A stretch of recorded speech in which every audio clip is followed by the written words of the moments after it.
नमस्कार, मैं हिमांशु। नई शिक्षक भर्ती की तैयारी हम लोग कर रहे हैं और इस वीडियो में हम अंग्रेजी विषय पर चर्चा करेंगे। इसके पहले लगभग 11 वीडियो रिलीज की गई हैं। अगर आपने नहीं देखा है तो पहले उन्हें देखिए। हम लोग क्रम से अंग्रेजी के महत्वपूर्ण अध्याय पर अपनी बेसिक अंडरस्टैंडिंग को स्ट्रॉन्ग कर रहे हैं। आज इस वीडियो में हम टेंस पर चर्चा करेंगे, या यूं कहें कि समय पर चर्चा करेंगे। एक तो ऐसा समय है जो अभी चल रहा है, जैसे कि आप मोबाइल में वीडियो देख रहे हो, आप अपने आप को आगामी शिक्षक भर्ती के लिए तैयार कर रहे हो। आप इस समय को जो महसूस कर रहे हो यह वर्तमान समय है, जिसको इंग्लिश में प्रेजेंट टेंस कहते हैं। टेंस को ही मतलब समय, एक प्रकार से वह समय का ही रूप है। अब उसको आप काल कहिए या कुछ और कहिए, लेकिन टेंस बेसिकली एक ऐसा जो अभी चल रहा है जिसको आप कहते हैं प्रेजेंट। और एक ऐसा समय था जब आप कक्षा 2 में पढ़ते थे, कक्षा 1 में पढ़ते थे, जब आप बहुत छोटे हुआ करते थे।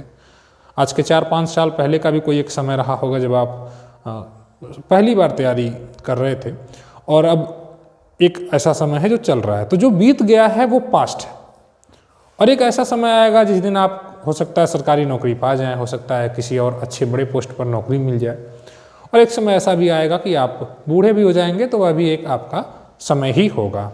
वर्तमान और एक पास्ट जो कि बीत चुका है, और एक भविष्य जो कि आएगा, जिसको फ्यूचर टेंस कहते हैं। और इन्हीं तीनों को ही हम टेंस के अंतर्गत रखते हैं। तो आज मैं आपको बस परिचय करवाऊंगा टेंस से, ठीक है। तो टेंस में पहला जो आपका टेंस है वह है प्रेजेंट, और दूसरा पास्ट, और तीसरा फ्यूचर। तो प्रेजेंट टेंस के अंतर्गत वर्तमान स्थिति की बात करते हैं जो कि अभी चल रहा है, ठीक है, प्रेजेंट टाइम में, ठीक है। जैसे आपके हाथ में मोबाइल है। पास्ट का मतलब जो बीत चुका है, जैसे आपके पास कोई एक मोबाइल थी, कोई पुरानी जो अभी नहीं है, आप कभी बच्चे थे, वो एक पुरानी बात है। तो बीता हुआ जिसको कहते हैं दैट इज पास्ट। और तीसरा एक समय है फ्यूचर, मतलब भविष्य, भविष्यत काल की बात करता है, ठीक है। तो ये 3 समय होते हैं। अब इन टेंस को भी हम अलग अलग भागों में डिवाइड करते हैं, क्योंकि समय या कार्य करने के तरीके अलग अलग होते हैं। एक तो ऐसा समय जो अभी चल रहा है, उसमें भी कुछ ऐसा है जो आधा पूरा हो गया है। जैसे मान लीजिए आप पढ़ रहे हैं, ये एक समय है। आप सुबह उठते हैं, यह भी एक समय है। तो ये अलग अलग सेंस निकल कर आ रहा है, इसका एक अलग प्रकार से मतलब भाव निकल रहा है। जैसे मैंने कह दिया कि मैंने अभी खाना खाया है, ये वर्तमान की बात है, बस खा के आ रहा हूँ अभी तुरंत, ठीक। तो ये भी तो वर्तमान की बात है। और मैं पढ़ा रहा हूँ, ये एक दूसरा सेंस निकल रहा है। तो इनको भी हम 4 भागों में बांटते हैं, चाहे वो प्रेजेंट टेंस हो, पास्ट टेंस हो, या फिर फ्यूचर टेंस हो। इनको भी हम 4-4 भागों में बांटते हैं। पहला है इंडिफिनिट, ठीक है। अब ये प्रेजेंट है तो प्रेजेंट इंडिफिनिट इसको बोलेंगे। दूसरा है कॉन्टिन्यूअस। कॉन्टिन्यूअस का मतलब ऐसा समय जो कि वर्तमान, मतलब जो चल रहा है या जो अधूरा हो, अभी पूर्ण होना बाकी हो जिसको, वो हुआ कॉन्टिन्यूअस। तीसरा है परफेक्ट, जो पूर्ण हो गया हो। और चौथा है परफेक्ट कॉन्टिन्यूअस, जो पूर्ण होना बाकी हो और अभी आधा मतलब हो भी गया हो पूर्ण, दोनों चीजें जिसमें हो। तो ये हुआ परफेक्ट कॉन्टिन्यूअस। तो सर जी हमने प्रेजेंट टेंस को 4 पार्ट में डिवाइड किया, इंडिफिनिट, कॉन्टिन्यूअस, परफेक्ट और परफेक्ट कॉन्टिन्यूअस। इसको हम लिखते हैं present indefinite, present continuous, present perfect और प्रेजेंट परफेक्ट कॉन्टिन्यूअस। इसी प्रकार से इन्हीं चारों को हम पास्ट लगाकर बोलते हैं। पास्ट टेंस भी इसी तरह चलता है, past indefinite, past continuous, past perfect और पास्ट परफेक्ट कॉन्टिन्यूअस। और ठीक उसी प्रकार से फ्यूचर भी चलता है, future indefinite, future continuous, future perfect और फ्यूचर परफेक्ट कॉन्टिन्यूअस। तो कुल मिलाकर आपको 12 टेंस पढ़ने, और ये बहुत जरूरी हैं, क्योंकि आप टेंस पढ़ेंगे तभी आपको डायरेक्ट इनडायरेक्ट आएगा। मैं बहुत इंपॉर्टेंट इन्फॉर्मेशन दे रहा हूँ कि टेंस पढ़े बिना आपको डायरेक्ट इनडायरेक्ट नहीं आएगा, टेंस पढ़े बिना आपको एक्टिव पैसिव नहीं आएगा। इसलिए टेंस पढ़ना आपके लिए बहुत ही जरूरी है। आप हेल्पिंग वर्ब के यूज़ को नहीं जान पाएंगे, क्योंकि टेंस पढ़ेंगे उसी दौरान आपको हेल्पिंग वर्ब का यूज़ भी पढ़ा दिया जाएगा। इसलिए आपको टेंस को बहुत गहराई से समझने की ज़रूरत है, और आप एकाग्रचित होकर अपना दिमाग इस टेंस में लगाइए, और आप आप अभी तक चाहे जैसा भी पढ़े हों, आपको अगर कुछ भी नहीं आ रहा है तो मेरी गारंटी है कि इस वीडियोस को आप देखिए। जो भी अंग्रेजी का कंटेंट आपको प्रोवाइड किया जा रहा है उसको रेगुलर आप नोट बनाकर चलिए, उसको लेकर आपका 100% इंग्लिश तैयार होगा और बहुत अच्छे से तैयार होगा। कुछ भी आपको रटने की ज़रूरत नहीं पड़ेगी, सब आपके दिमाग में ऑटोमेटिक खुलता जाएगा, मतलब आ जाएगा। तो मैंने टेंस को 3 पार्ट में बांटा, एक वर्तमान जैसे प्रेजेंट, और एक दूसरा पास्ट और तीसरा फ्यूचर, और इनको भी हम 4 पार्ट में बांटते हैं। इनमें डिफरेंस होता है।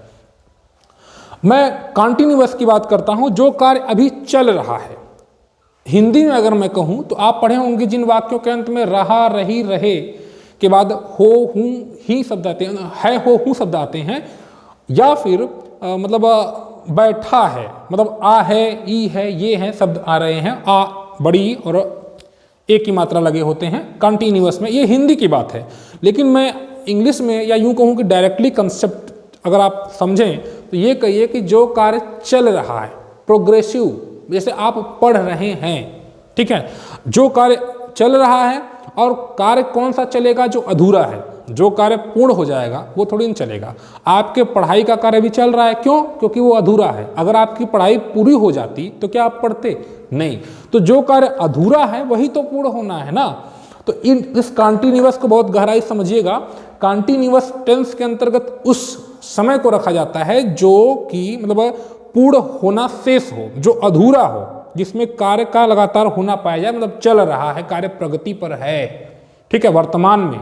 जैसे मान लीजिए आप बाइक चला रहे हैं, एट द मोमेंट आप बाइक चला रहे हैं, तो बाइक चला रहा हूँ, I am driving a car, ये कंटिन्यूअस के अंतर्गत आता है। अब कैसे वर्ब का यूज करेंगे, कैसे हम वहाँ पर इज एम आर क्या लगाएंगे, ये सारी चीज़ें हम आगे डिस्कस करेंगे। लेकिन मैं बहुत धीरे धीरे आपको कंसेप्चुअल चीज़ों को मतलब क्लियर करते हुए चल रहा हूँ।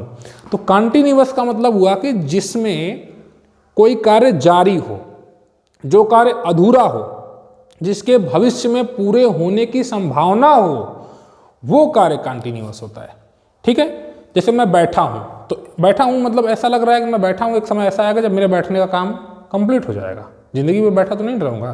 तो वह बैठा है, वह कुर्सी पर बैठा है। मैं गाना गा रहा हूँ, तो मैं गाना अगर गा रहा हूँ तो इसका मतलब ये हुआ कि मेरे द्वारा गाना गाने का कार्य एक निश्चित समय तक चलेगा और वो फिर पूर्ण हो जाएगा। क्या मैं जिंदगी भर गाना गाता ही रह जाऊँगा? मैं अभी पढ़ा रहा हूँ तो क्या मैं जिंदगी भर पढ़ाता ही रह जाऊँगा? नहीं, ये कार्य अधूरे ही हैं, तभी तो पूर्णता की ओर ले जाने का प्रयास कर रहा हूँ, और आपको भी तो पूर्णता की ओर लेकर जाने का प्रयास कर रहा हूँ। इंग्लिश में वर्ब में आईएनजी लगाया जाता है और कुछ हेल्पिंग वर्ब्स यूज की जाती हैं, जैसे इज, एम, आर।